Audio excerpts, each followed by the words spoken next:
ပခုံးပြောက်လက်အပေါ်ဖောင်းအောက်ဖောင်းလောက်ကြမယ်နော်ဆိုတော့မူရင်းလက်ဖောင်းမှာမတို့ကအပေါ်ကိုဟို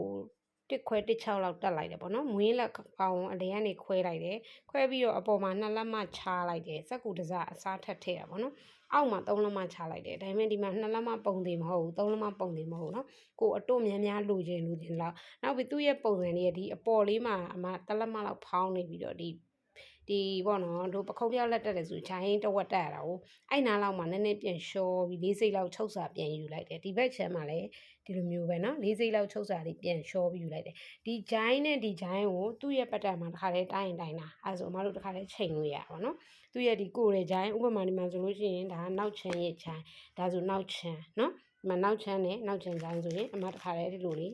တိုင်းလိုက်မယ်မကြည့်နော်အဲ့လိုတိုင်းနေဒီနားလောက်တော့ရောက်မှာပေါ့နော်တကယ်လို့ကိုတိုင်းပြီးဒီလားအဲ့နားနဲ့ကွက်တီပဲအမမှန်ယူထားတဲ့ဟာနဲ့နော်အဲ့နားလောက်အပေါ်ပိုင်းအမတို့ဘာလို့လောက်တာဆိုအမအပေါ်မှာအတွန့်လေးလုံးမှာမို့လို့ဒီလားsmall နဲ့လောက်လေရတယ်တရေနဲ့လောက်လေရတယ်ဒါပေမဲ့တရေတွေအများအဖြစ်ပြော့တာဖြစ်တယ်တော့အမတို့ small ကြတော့တိတ်ဟိ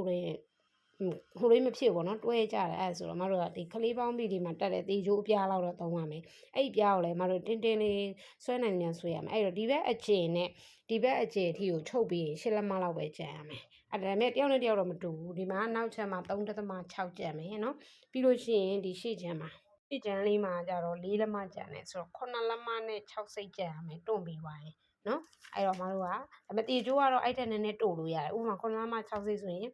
9လက်မခွဲလောက်ရတယ်နော်တကယ်လို့တေချိုးမသုံးမဲ့ဒီတိုင်းပဲတွန့်ပြီးတော့လက်ကိုဒီတိုင်းပဲတွန့်ပြီးကွတ်ချိုးလုပ်မယ်ဆိုရင်တော့9လက်မ6စိတ်အတိအကျယူပေးလိုက်ပေါ့နော်ဘာလို့ဆိုတော့သူကတင်းအောင်ချုပ်ရင်အတိအကျယူပေးရမယ်အဲ့ဆိုတော့အမတို့ကဒီနောက်ချမ်းတဲ့ဒီဟာလေးကိုအခုဒီလက်လေးကိုအမအရင်ဦးဆုံးအနားလေးလုံးပြပေးမယ်ပေါ့နော်ဒီလက်လေးကိုအနားရင်လုံးမယ်ပြီးပြီဆိုရင်ဒီအောက်နားလေးတွေကိုအနားရင်လုံးမယ်နော်အောက်ကလည်းအရင်ကညီညာနေတာမညစ်ရသေးဆိုတော့ဒီဟာလေးအနားလုံးနာလေးကိုလိုက်ကြည့်လိုက်ပါနော်သူကဓာတ်ဆက်နဲ့အနားကိုကန်လွေ့လိုက်တယ်ထိုင်းလို့ခေါ်ရင်တော့ကန်လွေ့တယ်ဆိုတာဓာတ်ဆက်နဲ့တေးသေးလေးအဲ့လိုစားချလိုက်တာနော်ဒီဓာတ်ဆက်မှာအမတို့ B ကိုပြောင်းရတာပေါ့နော်အော်ဒီမှန်ပြင်ကိုပြောင်းရတာအဲ့ဒါဆက်ပြင်စရာတွေနဲ့ချိန်ရတာအမတို့ကိုယ်တိုင်လုံးမတက်ဘူးဆက်ပြင်စရာနဲ့ချိန်ရတာအမကျတော့ ready made မှမဟုတ်တော့အဲ့ဒီတခုကိုဆက်ပြင်စရာခေါ်ရလွင်ရင်မှပြင်ချင်တယ်အခုကဆက်ပြင်စရာလည်းခေါ်ရခက်နေအောင်အဲ့အကြောင်းမို့လို့လုံးအခုထိမလုပ်ရတချောင်းဆက်ရဲ့ဒီ B လုံးလေးနဲ့ပဲအမလုံးမှာပေါ့နော်တချို့ကျတော့ B တင်ဆက်မှာဒီလိုလုံးတဲ့ဟာလေးပါတယ်အဲ့ဒီလုံးတဲ့ဟာလေးနဲ့လုံးပြီးတော့သူကဘီတင်ဆက်ကြတော့ဒီလိုလေးသွားတာဟိုဘက်ဒီဘက်သွားတာဒါကြတော့အဲ့လိုတဲ့ပဲသွားတာပေါ့နော်လောလောဆယ်ကိုမှမရှိတဲ့ဟာနဲ့အရင်လုံးရမှာဆိုတော့ဒါလေးနဲ့ပဲအရင်လုံးလိုက်မယ်နော်အမကတော့အဲ့ဓာတ်ဆက်နဲ့အနာကိုကလွေတဲ့ဟာကိုပိုကြိုက်တယ်နော်ဘာလို့ဆိုတော့အဲ့ဒါအမတို့စိတ်ုံမှာ3လကြတာဆိုတော့အဲ့ဒီလိုမျိုးဓာတ်ဆက်အနာလေးကိုပဲဓာတ်ဆက်လေးနဲ့ချစ်ချစ်လေးလုံးတဲ့ဟာကိုမှပိုကြိုက်တယ်ဒီပီတင်နဲ့လုံးလာလည်းမတိတ်မကြိုက်ဘူးဒါပေမဲ့သူအမျိုးမျိုးပေါ့နော်သူနီးသူဟန်ပေါ့ဒါကတော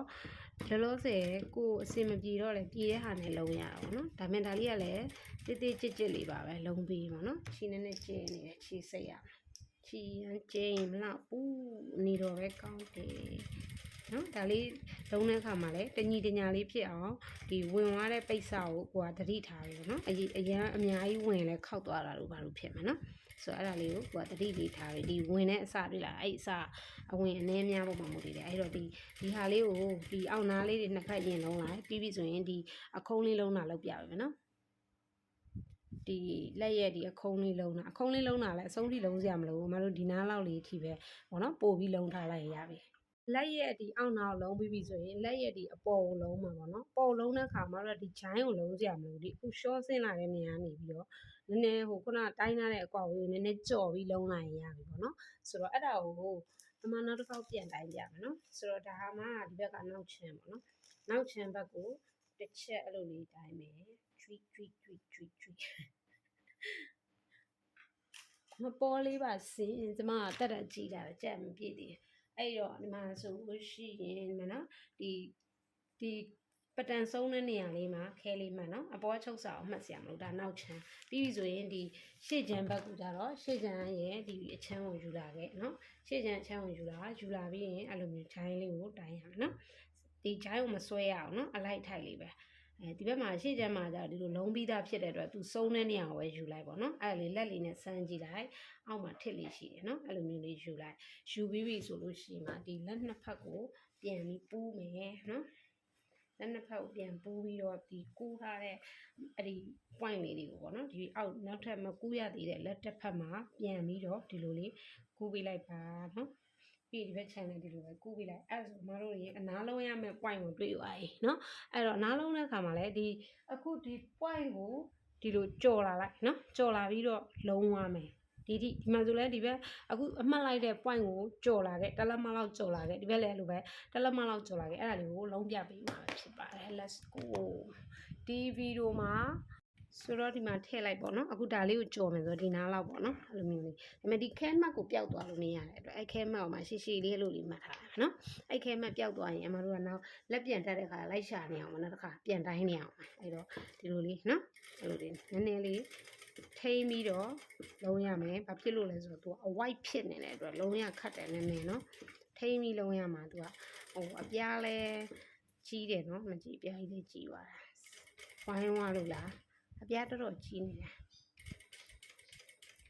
ကြည့်ကြည့်အောင်မအစင်မပြေနောက်တစ်မျိုးပြောင်းပါဒါအပြားတော်တော်ကြီးနေတော့အစင်မပြေဘူးနော်အဲ့ဆိုရင်အမဒီလုံးနဲ့ပြီးနဲ့ဒီရအောင်လုံးလို့မရတော့ဘူးဒါပေမဲ့အဲ့ရအောင်ကြစ်ကြစ်ကလေးဖြစ်အောင်လုံးပြမယ်ပြန်စားမယ်နည်းနည်းတော့စိတ်ရှည်ပေါ့နော်ကို့မှာဆက်ဟိုအစင်မပြေတော့ဒီလိုလုံးဝမှာဖြစ်တဲ့အတွက်ဒီအားလေးကိုအမတို့တစ်စိမ့်လောက်ပဲခောက်မှာနော်ဒါပေမဲ့ဒီတလက်မောက်ကြော်လာပြီးတစ်စိမ့်လောက်ပဲခောက်ပြီးတော့တစ်စိမ့်ပြည့်မချုပ်ပဲနဲ့နှခမ်းပေါ့နော်ဒီပြီးနဲ့အဲ့လိုနှခမ်းကက်ကက်လေးပဲချုပ်မှာတစ်စိမ့်လောက်ပဲခောက်မှာနော်တေးသေးလေးပဲသိလားနှခမ်းကက်ကက်လေးအဲ့လိုတစ်ခေါက်ပဲချုပ်မှာအဲ့ဒါလေးကိုဆုံးအောင်အရင်ချုပ်လိုက်နော်ဒီမှာတစ်စိမ့်ပဲတွေ့လားနော်တစ်စိမ့်လောက်လေးပဲဒီမှာဆိုရင်အမရိုးရိုးပြီးကိုလဲလိုက်ပြီပေါ့နော်ပြီးပြီဆိုရင်အမကဒီခုနကတို့မှတ်ထားတဲ့အမှတ်လေးပေါ့နော်အဲ့အမှတ်လေးကိုနည်းနည်းကြော်ပြီးတလက်မလောက်လို့ကြော်ပြီးခဲမှတ်တယ်အဆုံးမှာလည်းအဲ့လိုပဲဒီဂျိုင်းဘက်ကိုကြော်လာလိုက်နော်အဲ့ကြော်တဲ့နေရာကနေစပြီးတစ်စိမ့်လောက်ပဲခောက်မှာနော်တစ်စိမ့်လောက်ခောက်မယ်ပြီးရင်တစ်စိမ့်အပြည့်မချုပ်ဘူးနော်နှခမ်းကက်ကက်လေးပဲချုပ်ပါမယ်နော်အဲ့လိုနှခမ်းကက်ကက်လေးပဲချုပ်မှာခြီရတော့ကိုချိန်ပါနော်ခြီရတော့ကိုစင်ပြေလို့ချင်းတအားကြီးကကားကြီးဖြစ်အောင်မဆွဲဘူးနော်အလိုက်ထိုက်လေးဖြစ်အောင်ချုပ်မှာလိုလေးဒီလားနော်အဲ့လိုလေးတစ်စိမ့်လောက်လေးပဲဟိုကိုကလုံးနဲ့ဘေးမရှိတဲ့လူအတွက်ဆိုလဲဒီနည်းကိုသုံးလို့ရတယ်ဒါပေမဲ့ကြားတယ်ဆိုပေမဲ့လည်း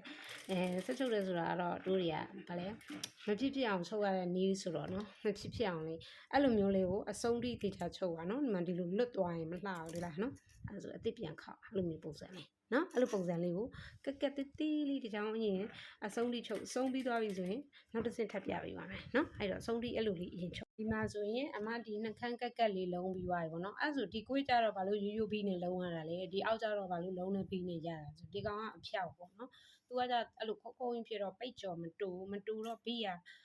သူသွားတဲ့ပုံစံမတူတော့ဘူးနော်အဲ့ကြောင့်ပိတ်ကြောကင်တတ်တဲ့ဆိုတာလေစကားပြောတော့ဗောနော်အဲ့တော့ဒီမှာကြည့်ပါအမတို့ဒီနည်းနည်းလေးပေါ့နော်ကြီးတဲ့ကောင်လေးတွေကိုဒီလိုလေးတွေညှက်ထုတ်လိုက်နော်အကုန်လုံးအပြည့်လိုက်ညှက်လိုက်နော်ညှက်ပြီးပြီဆိုမှနောက်ထပ်တစ်ခေါက်ခောက်ပြမယ်နော်အဲ့ဆိုရင်ဒီအနားလုံးလေးကိုတီးပါမယ်ဟိုနှခမ်းလေးတွေချစ်လေးတွေကက်လေးချုပ်ပြီးပြီဆိုရင်နောက်တစ်ခေါက်လေးအဲ့လိုလေးခောက်ပြီးတော့အဲ့လိုပဲထိမ့်ပြီးချုပ်သွားရုံပဲအဲ့ဆိုရင်အမတို့ရဲ့ဒီအနားလုံးသားလေးကဒီအောက်ကဟာတစ်ထောင်တီးသွားတာပေါ့နော်ဒါပေမဲ့တူတူလောက်လုံးလေးရတယ်နော်အဲ့လိုဖြစ်သွားပြီဆိုနောက်တစ်ခေါက်ကျရင်အဲ့လိုဒီချီချောင်းပေါ်မှာပဲတစ်ချောင်းထပ်ချုပ်သွားလိုက်နော်အဲ့လေးပြစားပါပဲရှင်ဘာမှမခတ်ပါဘူးနော်ဒါပေမဲ့လို့တိုးကောက်လေးပဲပြပေးမယ်နော်မန်ဒီလိုလေးပဲတွေ့လားဒီအဓိကတော့ဒီအောက်နာအလုံးထားတာဟာနဲ့ညီအောင်လို့မတို့ကထိမ့်ပြီးတော့ကိုယ့်ကိုထိမ့်ပြီးလုပ်တဲ့သဘောမျိုးလောက်ပါပဲနော်ဆိုတော့ချီမတုတ်လည်းရတယ်နော်ဘာမှဖြစ်ဘာလို့ဆိုအမတို့ကပို့ပြီးချုပ်ထားလို့သူ့ရဲ့ point ရဒီနားမှာတွေ့လားကိုကပို့ပြီးချုပ်ထားတာဒါကအမတို့ရဲ့ point ချုပ်ရမယ့် point ကိုပို့ပြီးချုပ်ထားတဲ့အတွက်ချီမတုတ်တော့ဘူးနော်ဒီမှာလည်းဒီလိုပဲကိုချုပ်ရမယ့် point ကိုကြော်ပြီးချုပ်ထားတာဆိုတော့လေဟိုကိုတခုတင်လူရင်းကိုမရဘူးဘာလို့ဆိုတော့အဲ့လိုပဲစက်ချုပ်ပညာကိုအဲ့လောက်ကိုအသေးစိတ်တယ်နော်ကိုလူရင်းကိုမရဘူးဆိုတော့ကိုကြားတဲ့ဟာတွေမပြောဘူးဆိုတော့လေအဲ့ဒါရမသိတော့ပြန်အဲ့လိုတွေဖြစ်တယ်ဆိုတော့ပြောရရင်အသေးစိတ်တယ်ပေါ့နော်ဆိုတော့အဲ့ချီချောင်းလေးတိုင်းပဲအဲ့လိုလေးချုပ်သွားလိုက်ပါအဲ့ဆိုရင်ရပြီပေါ့နော်ဒီအလဲလေးပေါ့နော်ချီကိုအဲ့လိုအလဲလေးချလိုက်မကိုချုပ်မဲ့ဟာရဲ့အဲ့လိုအလဲလေးချလိုက်ချပြီးအဲ့ချီလေးကိုအဲ့လိုစိတ်ရှိရှိလေးနဲ့ချုပ်ပါနော်စိတ်ရှိရှိလေးနဲ့ကိုဖြည်းဖြည်းချင်းနဲ့ချုပ်ပါအဲ့ဆိုဒါကြီးကလိမ်လဲမလိမ်မဲနဲ့ကြစ်ကြစ်လက်လက်လေးနဲ့လှတာပေါ့နော်ဒီလိုမျိုးလေးဖြစ်သွားမယ်အဲ့ဆိုရင်နောက်ပြီးတော့ကြာရင်အမဒီအတွန့်လေးလုပ်ပြမယ်နော်ဒီလားအသေးစိတ်ပြရင်ချိန်အရင်ကုန်တာ